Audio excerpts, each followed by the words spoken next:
Professor Dr. Neeta U. Deshpande, Assistant Professor, VP Institute of Management and Research, Mumbai. She is a great well-wisher for me and also a dear friend. She also accepted my request immediately. So whatever we talk about many resource persons and saying something about the resource person. So all are well cooperated and accept my request immediately when I communicate through mobile phone or WhatsApp or other things. So, Neeta ma'am, I would like to thank you. So, in your busy schedule, you allotted time for us. Make this program is more successful. So, I welcome you, ma'am, engaged as a chairperson for this session. And also welcome respected faculty members of these various colleges and Kamraj College, and also I welcome student participants, experts from various industries.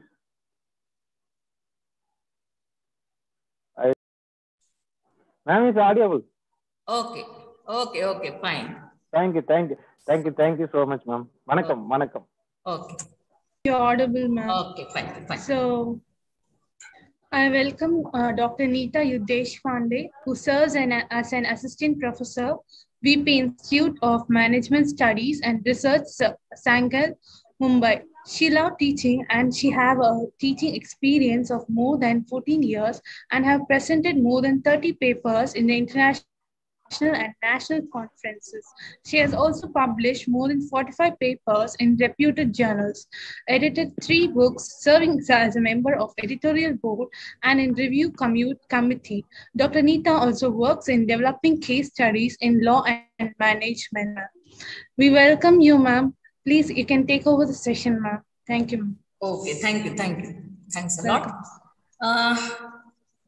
I would like to extend my sincere thanks to Dr. Arunchala Rajan, sir, as he is a director. And especially a special thanks to Dr. Karu Paswamy, because a very nice person. As a conveyor, he contacted me and requested me. Very nice personality. We met at Tamil Nadu, one workshop was there. Thank you, sir, for giving me an opportunity to just handle Thank you, madam. Thank you, madam. Thank you, sir. Thank you. Thank you, madam.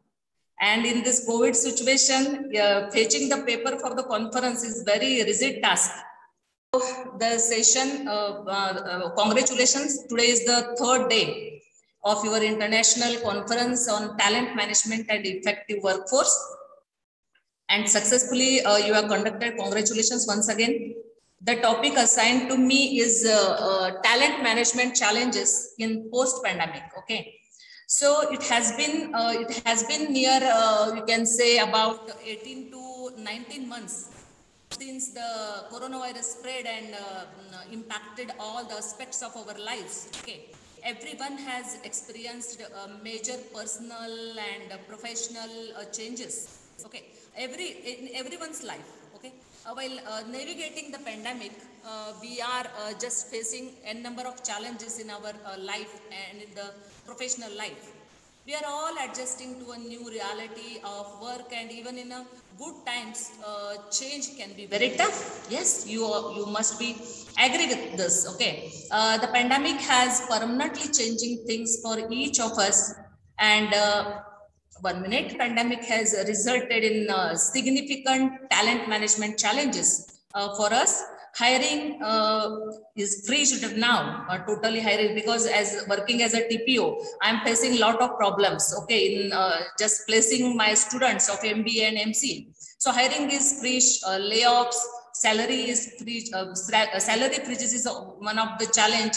Then bonus is cancelled, pay reductions are there. I am also the victim of this pay reduction My colleagues are also victims. Okay, so increased employee stress and so on, and number of challenges we are facing.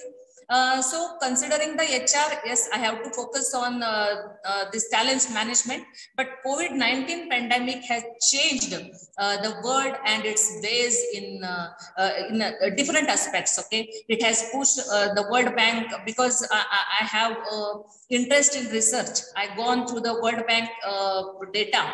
It has pushed an additional 88 million people into extreme poverty. Are you getting? So global health crisis, high cost of healthcare is one of the challenge. Almost all of low income countries are in right now in a debt distress, means we can say they are having a lot of debt. Okay, so remittances declined. If you just check the data of the NRIs who were sending the remittances, that has been declined to 14%. MSMEs, means middle scale, small scale, medium scale, all these we can say industries in the developing countries or even in India also, they are under intense strain. Effect on education could be felt for decades to come, because all students are giving the online you can say exams. They are facing the online exams, getting huge percentage of marks. But definitely every country, even especially talking about India, it has to face this particular effect of this pandemic on the educational sector to decades. Okay, the one of the Center for Monitoring Indian Economy CEO, he has said that over 10 million people, especially I'm talking about the Indian data, 10 million people lost their jobs because of the second wave of coronavirus. And he also added that 97% of the households income has been declined. Okay, so they are also the victims of this pandemic situation. According to the US data, because just going through some researches, the US Bureau of Labor Statistics, 4 million Americans quit their jobs in July 2021. So this resignation peaked in, especially in April of 2021. You can check on the Google data.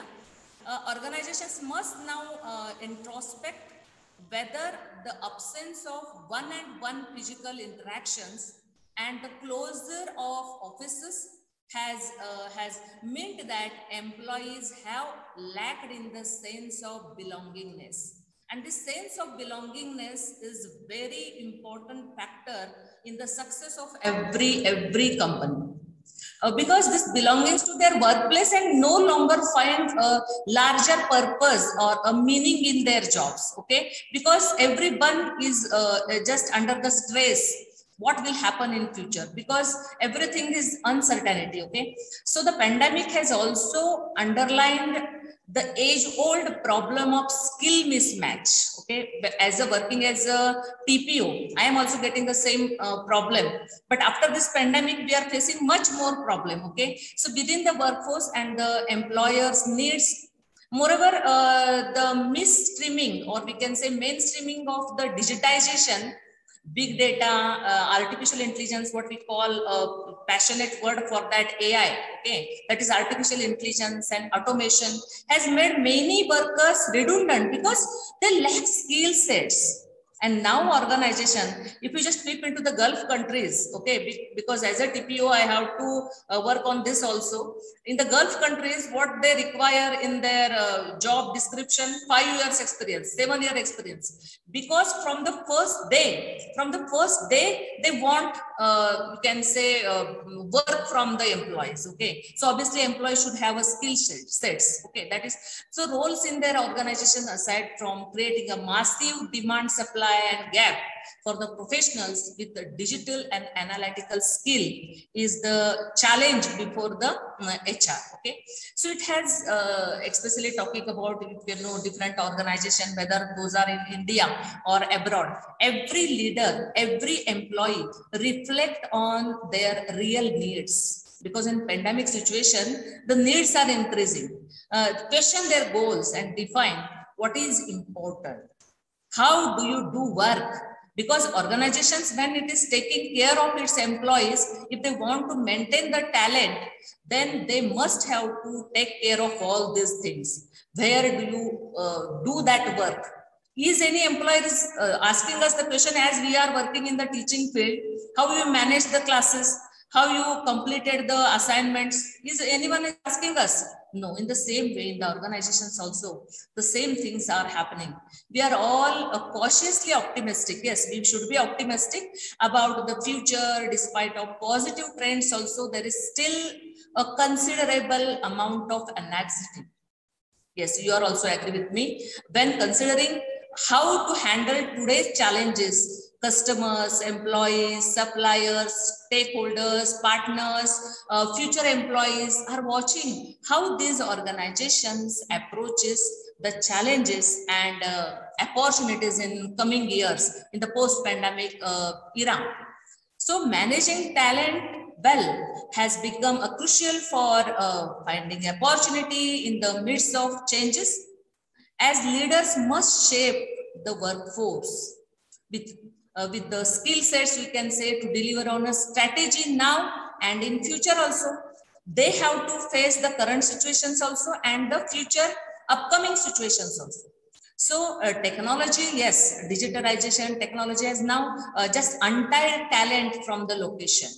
Talented individuals with in-demand skills. Okay, you know what I want to say, that in-demand skills in any sector now realize they can live where they choose, the work they are qualified. The idea that workers have to physically move to get a job in what is you can say in the opportunity in the different sectors.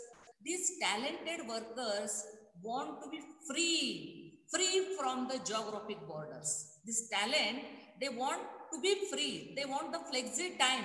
They want to free from the government restrictions. Okay. So it is possible only if they are having the talent.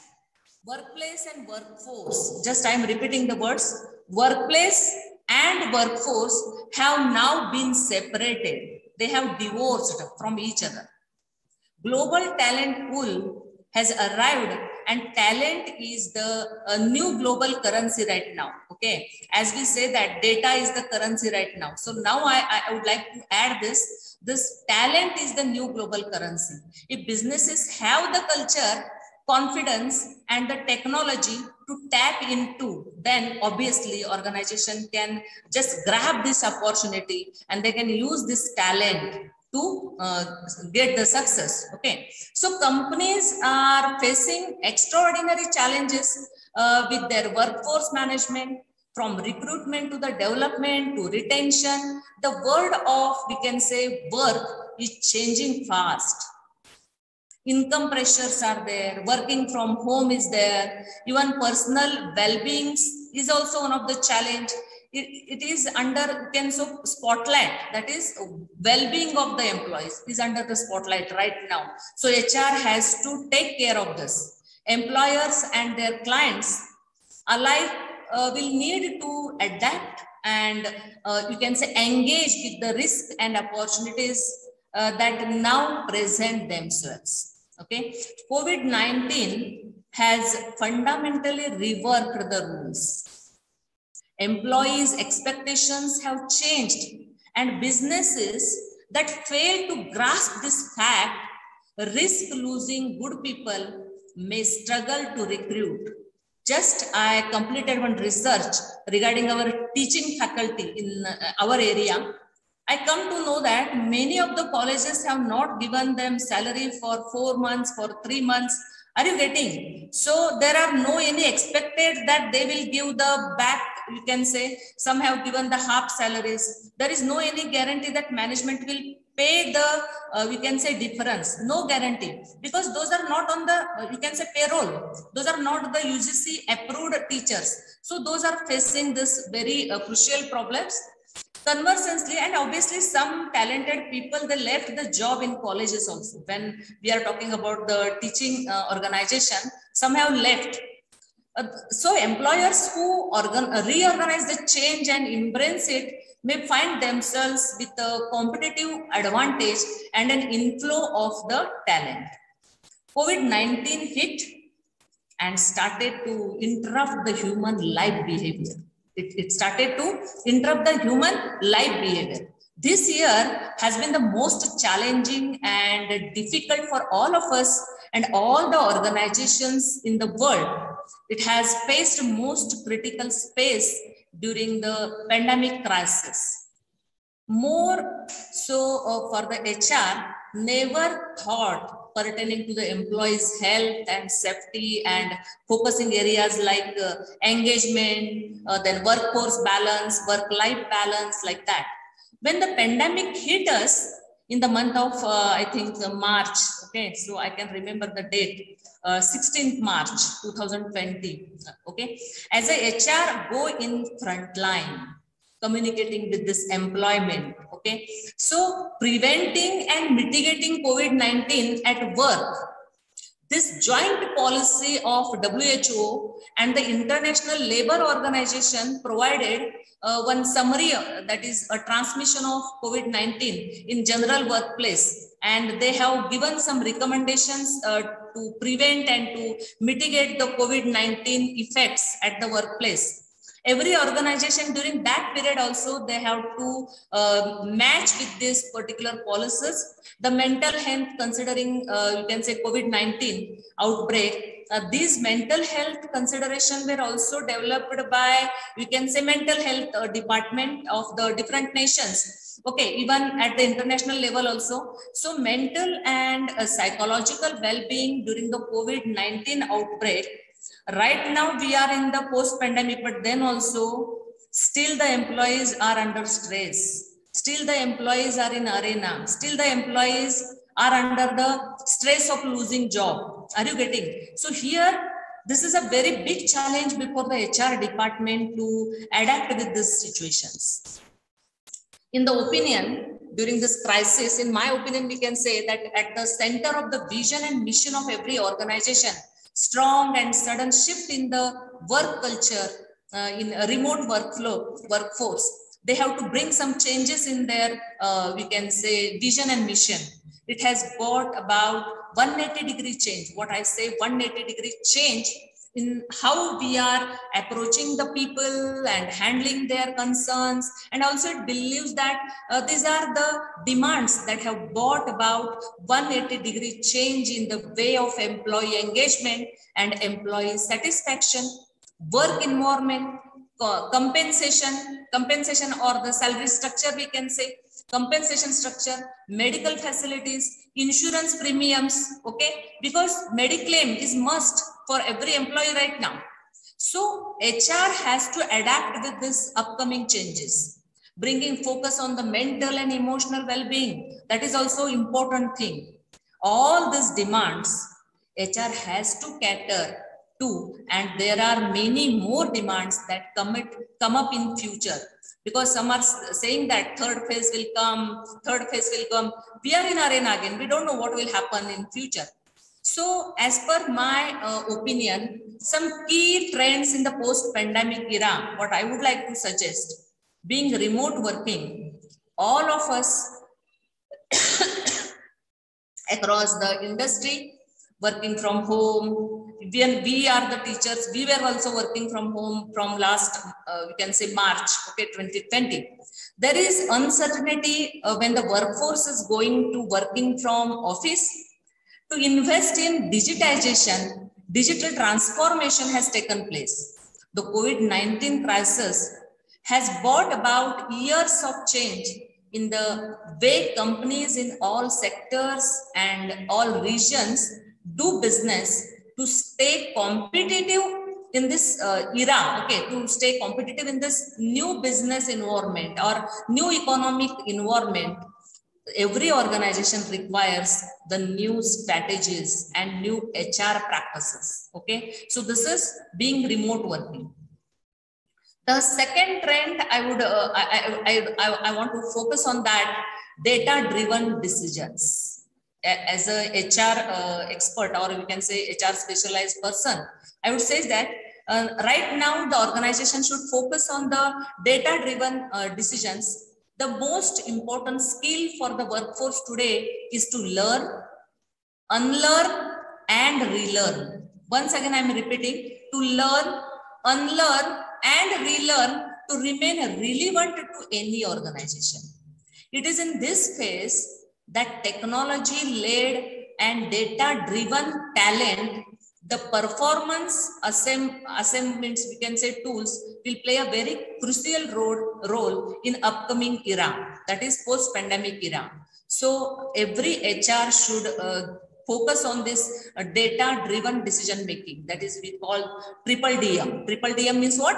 Data-driven decision making is nothing but making decisions based on the hard data as opposed to initiation, observation, or the guesswork. There is no at all guesswork. Okay, the value of data-driven decisions is depending on the quality of the data, the person who is going to collect that data, and its analysis and interpretation.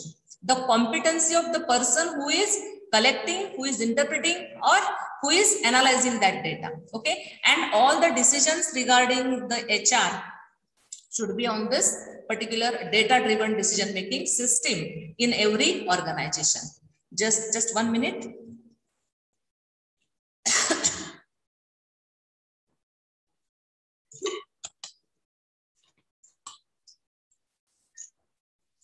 This data-driven, why I am focusing on this? Because in our area, as a TPO, I am just going in different organizations. Some export-oriented organizations are there in MIDC, Sangli MIDC, wherever I am living. So I found that in some export-oriented units, group of industries are there who are exporting the textile to the different countries, but they don't have the HR person in their organization. They don't have. Because this is possible because this is Sangli is not a much more, we can say, metro city and all. People are not aware about the labor laws. People are not aware about their rights. Okay, it's possible. But in export oriented, can you imagine that there is no post of the HR? So I come to know this about particular this reality after means I am in teaching since last 18 to 19 years.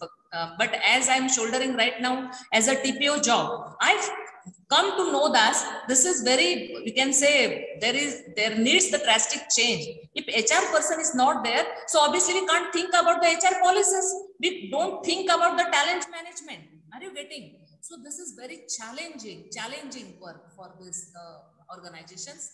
It is no surprise then that the organizations are increasingly taking a more data-driven approaches to talent management, with the promise of replacing the human prejudice, okay, because here no any guesswork and unpredictability with hard facts. What is the fact? What is the actual data says? And numbers and the consistency in that data collection. This all is required right now in the post-pandemic situation to take decisions regarding the talent management, regarding the HR management. This data-driven approach offers huge potential, but it too is far from perfect. It is, as I've given the example of Sangli MIDC, it is imprints unthinkingly, then it can cause just many problems as the, you can say, historic people-led model already they are running. So this will keep the organization far away from the talent management. Many organizations struggle to get one robust set of, we can say, number of their financial accounts. So it is any wonder that talent data is often flaky at the best. So who will provide this? That is also one of the challenge before organizations who want to sustain in the in this competitive era.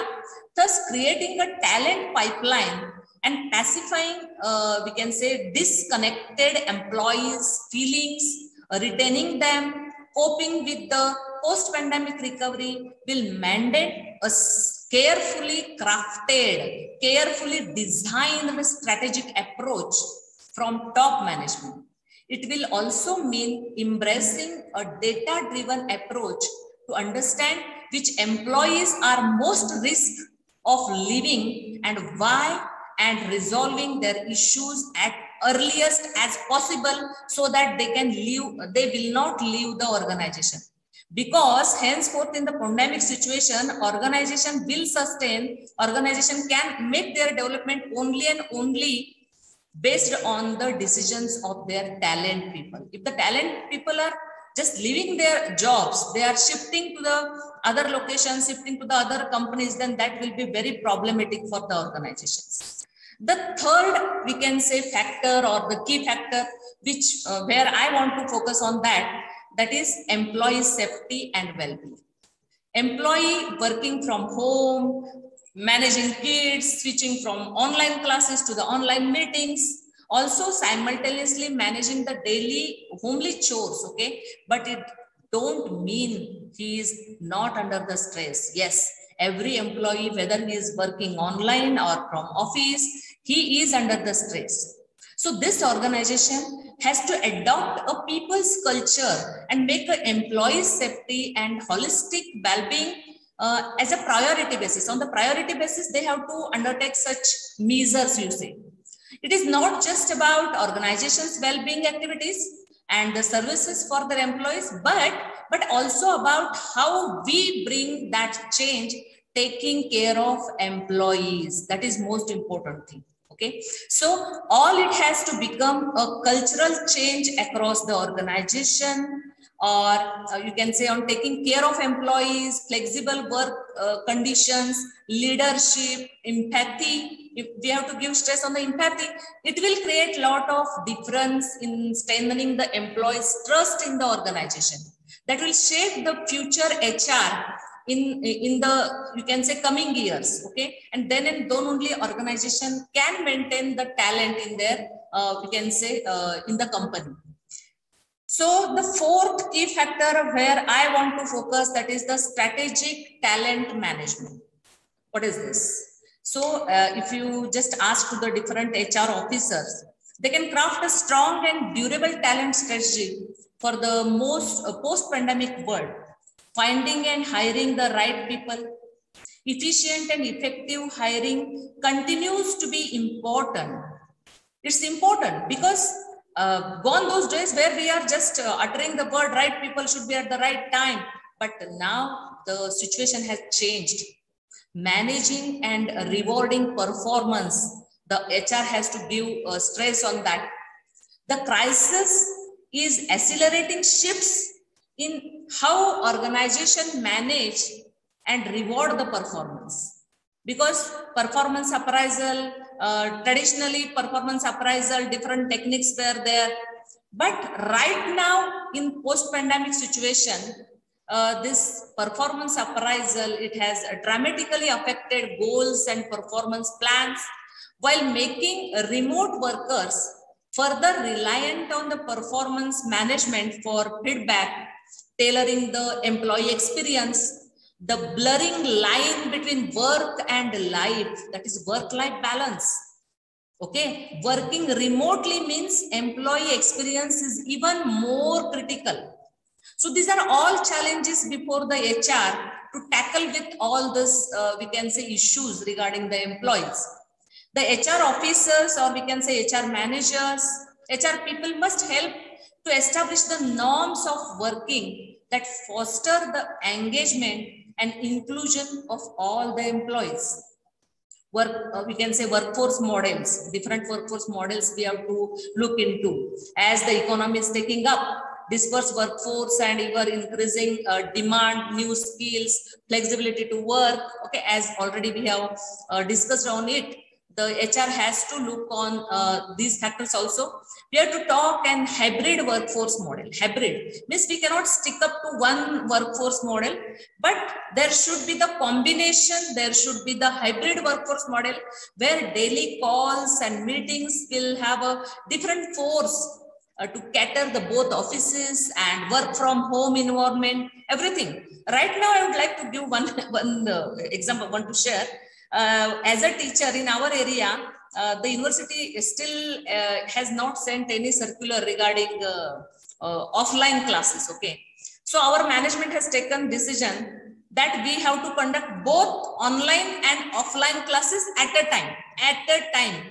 Can you imagine how it is possible? So, what is the criteria? Those students who have taken twice, means both the vaccination, they can physically come in the classes, and those who have taken one or neither taken any vaccination, they can attend the classes from the home.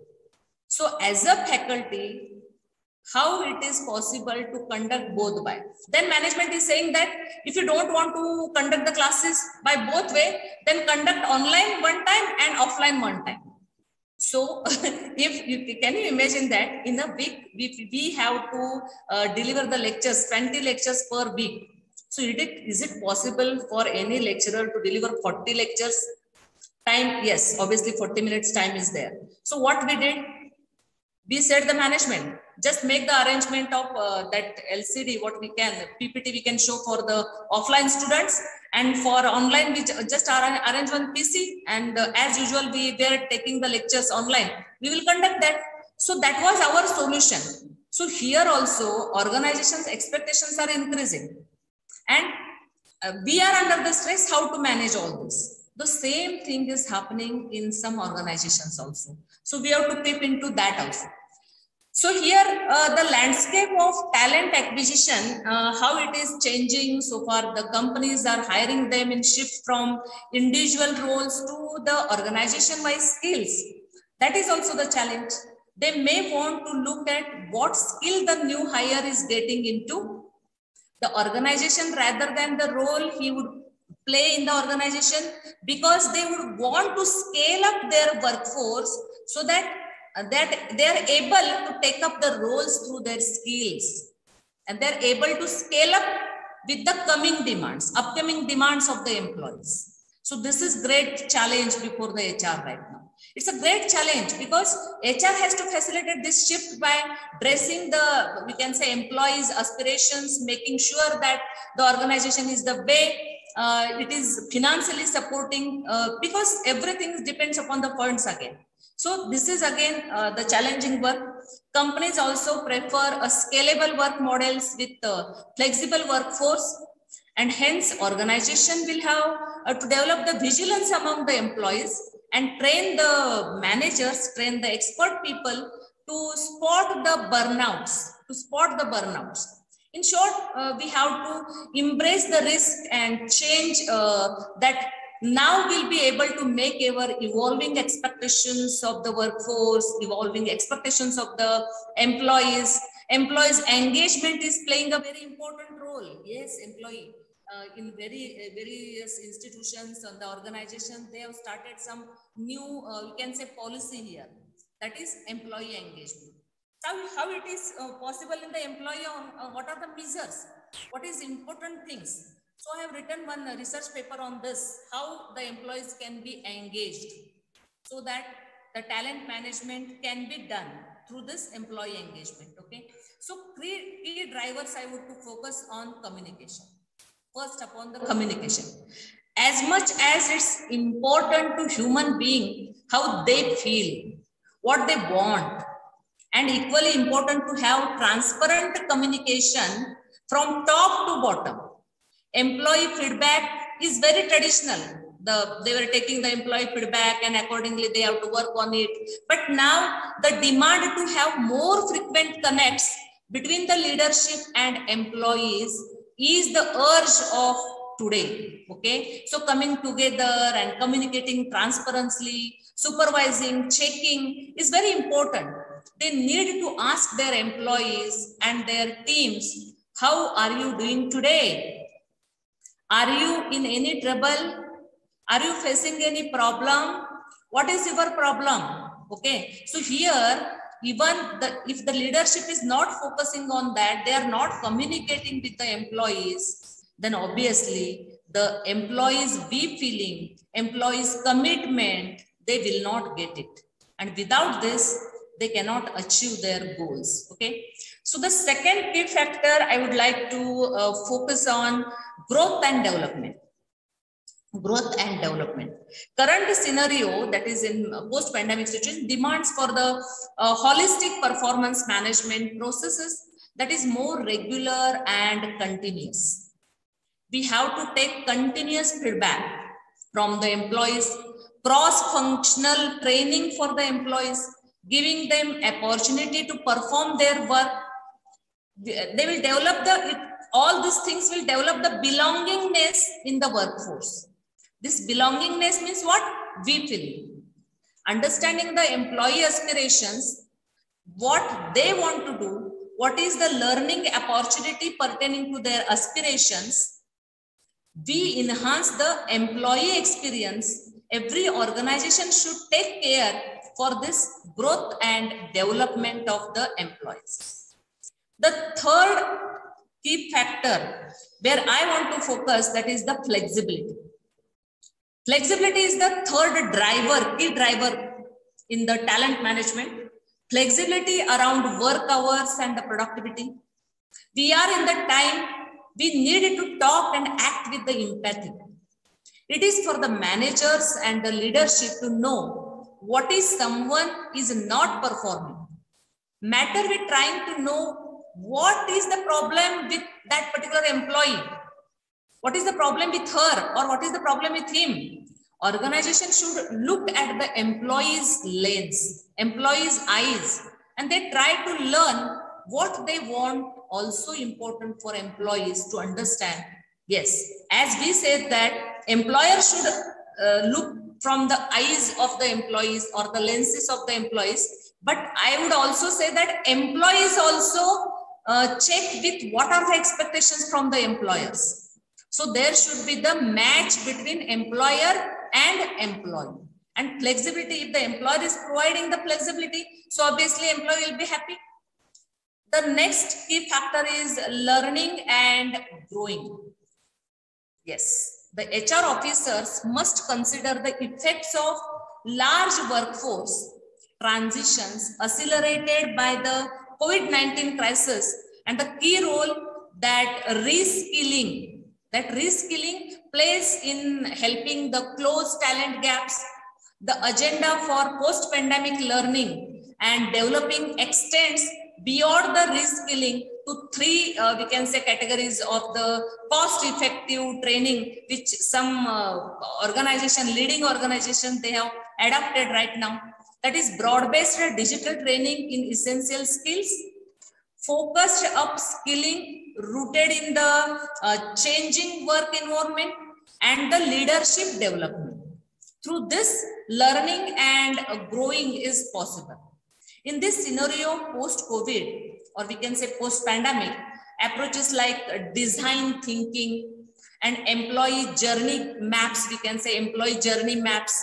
These are all the technical words, but when we are getting such, those who are the HR experts, you will come to know that this employee journey maps are used by future forward organizations who want to sustain, who want to overcome from this situation. Keeping employees at the center and understanding the key pain areas so that the employee experience is not only the HR strategy, but business strategy also. So this will not limited to the HR, as a strategy of HR well-being or the HR talent management and all. But obviously they can work or they can take the advantage of the both for the business strategy also and for the HR strategy also, which requires the key stakeholders from all across the organization to identify the concern area, the work towards improving it, so that this, yes, I know that this is not the easy task, it's not the easy work, but it requires the help of data analytics. From this year also, we have started the MBA in data analytics. That is most important and most demandable right now in the future era. So sentiment data mindset should be developed to adopt these technologies. Okay, as I told you, this data analytics, sentiment data, use of sentimental data, mind setup. Okay, mind setup should be changed to adopt with the technology and all. So many organizations have started, some are planning to start, many have declared that permanently work from home. Not all, They have, but some of the organizations, they are even, because as a TPO, I'm getting mail, work from home opportunities there and all. So some organizations, they have totally declared that we will run our organization permanently from work from home. Okay. So looking at coming back, employees require wearing masks at all the time. Companies need to redesign their offices. Social distances has to be maintained, because restriction on the movement of the employees in the office premises. If someone is not wearing the mask or not following the social distances, what category of non-compliance does it fall? Are there any rules? Because we are using still Factory Act 1948, just been to back, still we are using that. Provisions are not changed. So organizations have to be ready with what their approach will be towards the discipline management. Organization have to create rules and regulations, or we can say standing orders for their organization, which are different and challenging as well to cope up with this post-pandemic situation. So as a lawyer, or as a human resource, we can say laws, I'm just dealing with them also as a teaching. I'm dealing with these subjects also. This pandemic is changing the face of Indian labor. The pandemic has highlighted the real working and living conditions of most of the workers. The unfolding crisis does make one stop and wonder how can this be the situation of most Indian workers. 70 years after independence, can you see that as I utter the word, the conditions are not what they were in 1947. The Factory Act had enacted in 1947. Still, the organizations are using that Factory Act 1947. There is more education and better health facilities which are required in the post-pandemic situation. Gone those days where the provisions were dealing with this health and we can say health facilities and educational facilities. Now the organization has to cope up with the situation. With COVID-19 and excuse that state after state, can say the Uttar Pradesh, UP was the first state, reducing what we can say little security was available to the workers by eliminating and diluting the various laws, and so as to we can say favor the businesses. So if you just gone through the older newspapers or the news, on, I think I can remember in the May itself, okay, the pandemic situation comes in March, and on think nearby 8th May 2020, the UP government promulgated the ordinance which suspended, can you imagine, suspended the majority of key labor laws and rules there under in the state for all the factories and all the business establishments. In Uttar Pradesh, at least 14 labor laws means the laws which are enacted in the interest of the laborers, like Minimum Wages Act, we can say Industrial Dispute Act, many more acts are there which are suspended.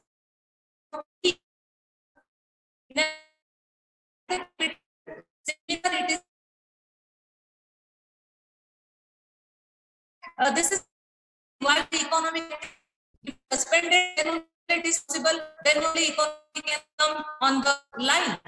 So because I'm dealing with MBA there, BD and cigar workers, cine workers and cinema theater workers, then Industrial Dispute Act, Industrial, you can say Employment Act, Minimum Wages Act.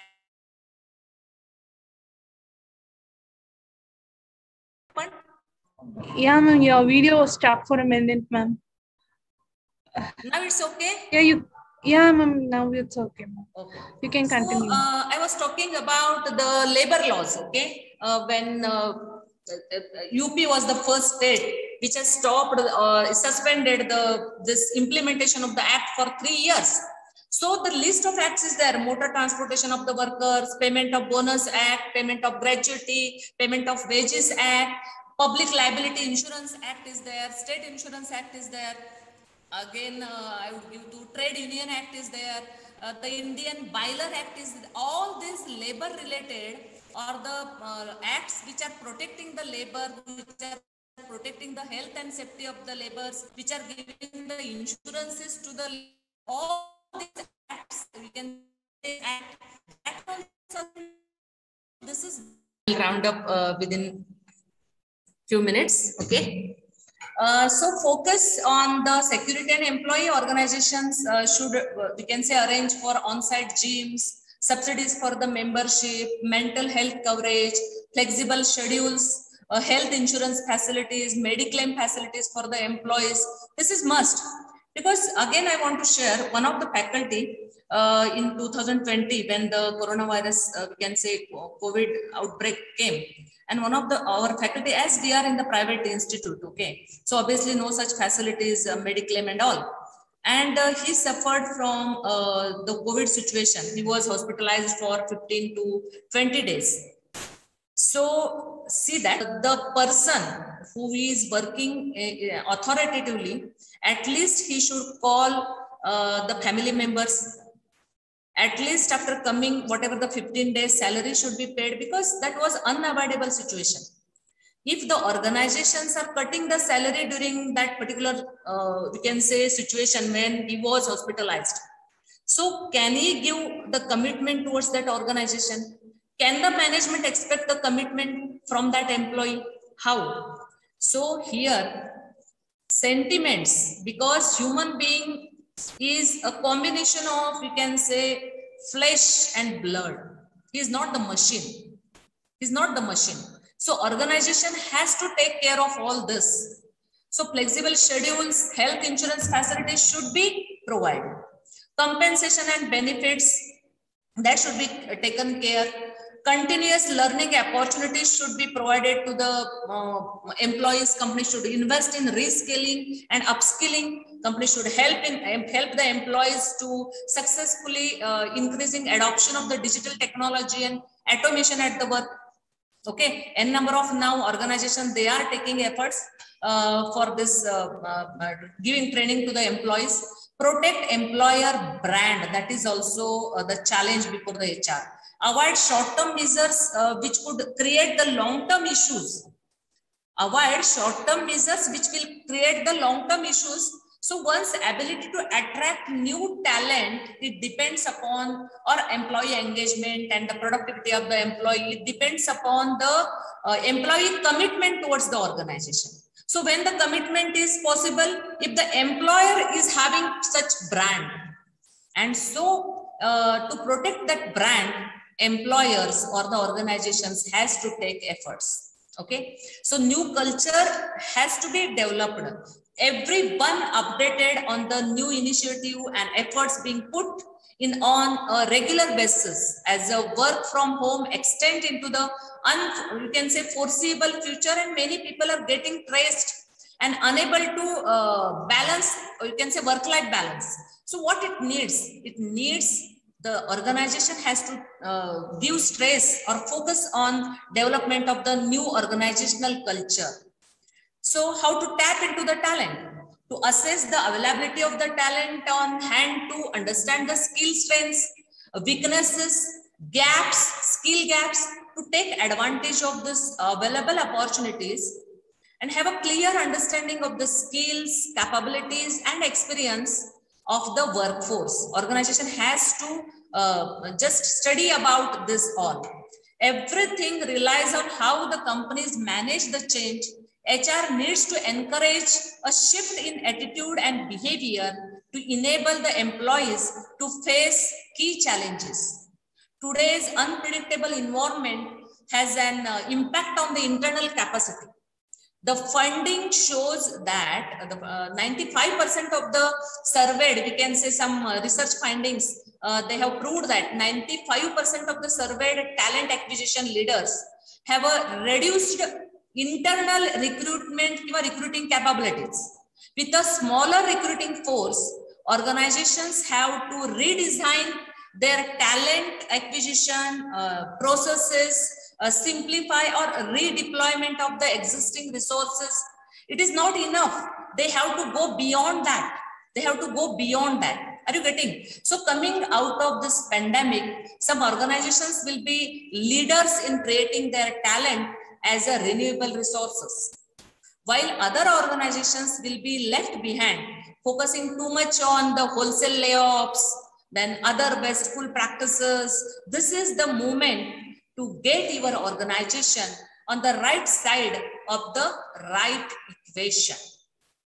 Here, I would like to conclude with this particular session that organization, whether those are small scale, large scale, they have to, we can say, take efforts and undertake some measures for the talent management to cope up with the situation. Yes, everyone, not only India, but whole world is under this situation. So organization has to tackle all these situations, and definitely they have to cope up with the ongoing situation in the post-pandemic era. And lastly, I would like to extend my sincere thanks to Dr. R. Karopaswamy, who is the conveyor and organizing secretary of this 3 days international conference, for providing me an opportunity to just express my views on the talent management and what the organization can do in the post-pandemic situation for the talent management. Thank you very much, sir. Thank you.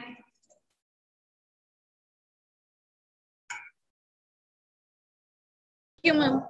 I would like to extend my generous thanks to Dr. Neeta U. Deshpande for doing her necessary work and sharing her wonderful views on talent management challenges in post-pandemic.